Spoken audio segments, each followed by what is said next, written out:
টিয়া, পাবলিকের টাকায় ঘুরবি, পাবলিককেই চোখ রাঙাবি, আবার সেই পাবলিককেই বলছিস এই হোটেলে আপনারা আসুন, এখানে খুব ভালো পরিষেবা, এখানে আমি স্টে করেছি তাই এতগুলো কথা বলতে পারছি। অনেক ব্লগার আসে, তাদের কাছে অনেক প্রমোশন থাকে, তারা না থেকেই বলে দেয় খুব ভালো খুব ভালো। কিন্তু আমাকে দেখো, আমি চাক্ষুষ এসেছি, থেকেছি, ফ্রিতে থাকা খাওয়া সব ফ্রি পেয়েছি, তারপর তোমাদেরকে বলছি তোমরা এখানে এসো, এদের পরিষেবা খুব ভালো, তাই না? পাবলিকের কি দায় পড়েছে? তোমার কথা কেনই শুনবে পাবলিক? হুম? তোকে তুই বলবো না তুমি বলবো, আমি সেটাই কনফিউজ হয়ে যাই। তোকে আমি সম্মান দিতে চাই, কিন্তু তুই যে নোংরামোটা করে বেড়াচ্ছিস ওয়াইটিতে, সেই জন্য না তোর প্রতি সেই ভালোবাসাটা ভক্তিটা চলে গেছে।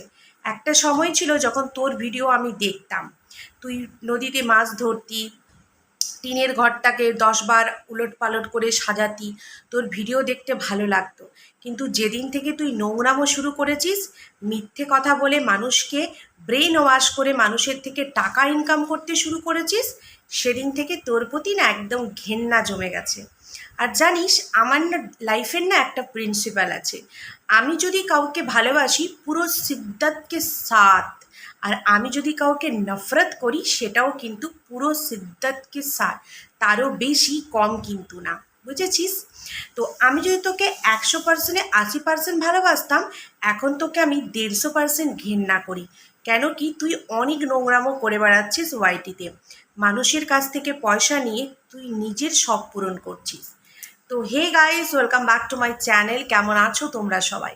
আশা করছি তোমরা সবাই খুব ভালো আছো, সুস্থ আছো। তোমাদের ভালোবাসা ঈশ্বরের আশীর্বাদে আমরাও সবাই বেশ ভালো আছি।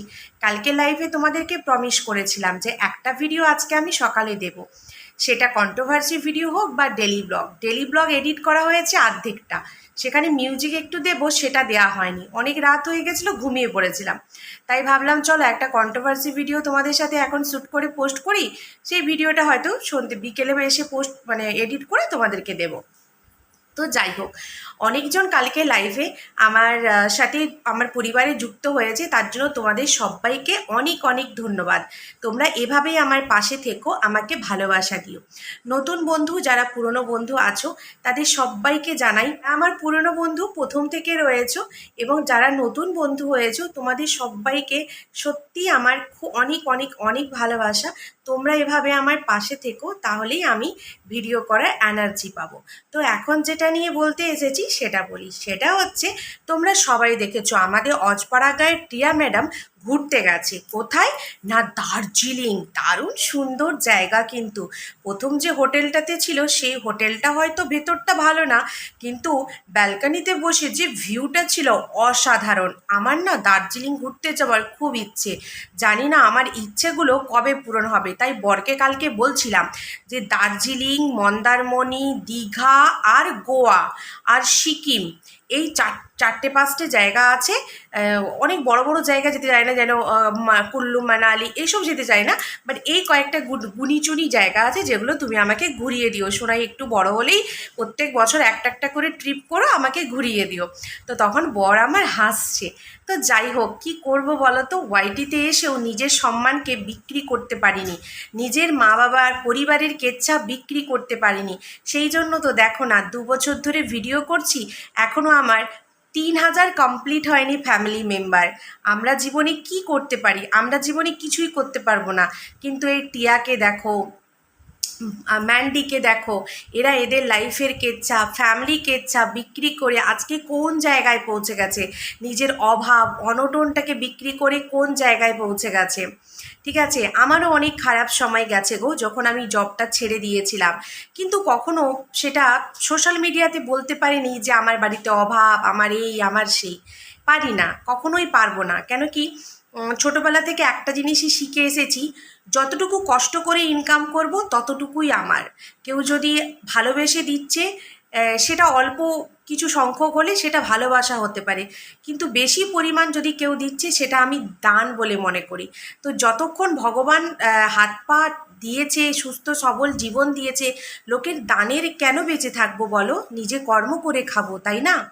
তো যাই হোক, কিন্তু এই যে কিছু ব্লগার, যেমন আজকে এখন যার কথা বলছি, সে তো এখন দানে বেঁচে আছে। দান দান, ছেলের রোগকে বিক্রি করে আইফোন কিনলাম, ছেলের রোগকে বিক্রি করে ব্যবসা শুরু করলাম, ছেলের রোগকে বিক্রি করে দার্জিলিং ঘুরতে এসেছি, কম বড় ব্যাপার? আমি হচ্ছে ট্যালেন্টেড মম, ওয়ার্ল্ড ফেমাস ট্যালেন্টেড মম আমি হচ্ছি, ঠিক আছে? তো যাই হোক বন্ধুরা, তোমরা কমেন্টের বন্যা বইয়ে দিয়েছো, এটা দেখে ভীষণ ভালো লেগেছে আমার। এইভাবেই এই সমস্ত ব্লগারদেরকে বয়কট করো, কমেন্টের বন্যা বইয়ে দাও, তাহলে দেখবে এরা শুধরে যাবে। হ্যাঁ, একটা কথা বলেছিল যে গালি দাও, যা খুশি করো, দেখছো তো গালি দিয়ে যদি ইনকাম হয় তাহলে কি ক্ষতি, দেখছো তো? তো তোমাদেরকে কি করতে হবে বন্ধুরা? এদেরকে বয়কট করতে হবে, এদের ভিডিও দেখা বন্ধ করতে হবে। যারা ভালো ভিডিও করছে, ভালো কন্টেন্ট দিচ্ছে, তাদেরকে দেখতে হবে। এই মিথ্যেচারিতা যদি তোমরা ওয়াইটি থেকে সরাতে চাও, তোমাদেরকে সবাইকে একজোট হয়ে একটা কাজই করতে হবে, বয়কট করতে হবে। জাস্ট বয়কট, ভিডিও দেখা যাবে না। এরা কি জানে জানো তো? যতই পাবলিক গালি দিক, যতই যা খুশি বলুক না কেন, এরা ভিডিও দেখবে, আর ভিডিও দেখলেই আমাদের আর্নিং হবে। তো বন্ধুরা, এই ওয়ার্ল্ড ফেমাস হটকারিতা মাকে আর কি বলবো, বাচ্চার এত শরীর খারাপ, হ্যাঁ, কিন্তু তবুও তাকে সুন্দর একটা ওয়েদারে নিয়ে গেছে। কেন? বাচ্চার মুড চেঞ্জ হবে। শুধু কি বাচ্চার মুড চেঞ্জ হবে? তাহলে তো পুরো পরিবার যেত না, তার সাথে পুরো পরিবারকেও ঘুরতে নিয়ে গেছে। পয়সা আছে তো বন্ধুরা, আমি ওই দিনকে হিসাবটা দিয়েছিলাম না? ওর কাছে যে ফিক্সড অ্যামাউন্টটা রয়েছে, সেটারও যদি প্রত্যেক মাসে একটা ইন্টারেস্ট আসে, প্রচুর টাকা বন্ধুরা, প্রচুর টাকা। দার্জিলিং, গ্যাংটক, মানালি, সিমলা, না জানে হটকারিতা ম্যাডাম না কোথায় কোথায় যেতে চায়, কিন্তু যেতে পারছে না পাবলিকের ভয়ে। পাবলিক তো আবার গালি দেবে, আমাদের টাকা নিয়ে ঘুরছিস। তো বন্ধুরা, লাস্টে বলল আজকে যাওয়া ক্যান্সেল। বিজনেস পার্সন একটা মেল এসছে, পারপাসটা কী ছিল? হোটেলের প্রমোট করা। তো হোটেলটা কী ছিল?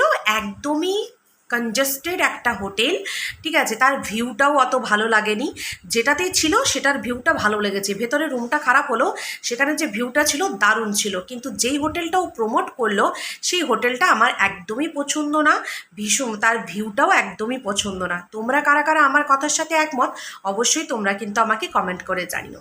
কিন্তু ওই যে পয়সার লোভ ছাড়া যায়? একটা দিন স্টে, থাকা খাওয়া ফ্রি, তার উপরে আবার যদি 2-3 হাজার 5,000 টাকাও পাওয়া যায়, কম কিসের বন্ধুরা? তো সেই জন্য তোমাদের সবাইকে বলেছে, তোমরা সবাই যারা এবার যাবে দার্জিলিং, সব ওই হোটেলে গিয়ে কিন্তু উঠবে, ঠিক আছে? অন্য কোনো হোটেলে যাবে না। আর ওদের চ্যানেলের নাম বললে তোমরা পেয়ে যাবে আরও এক্সট্রা বেনিফিট।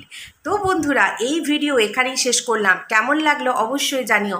সবাই ভালো থেকো, সুস্থ থেকো। দেখা হচ্ছে নতুন একটি ভিডিওতে। ততক্ষণের জন্য যারা যারা এখনও পর্যন্ত আমাকে সাবস্ক্রাইব করনি, প্লিজ সাবস্ক্রাইব করে দিও। টাটা।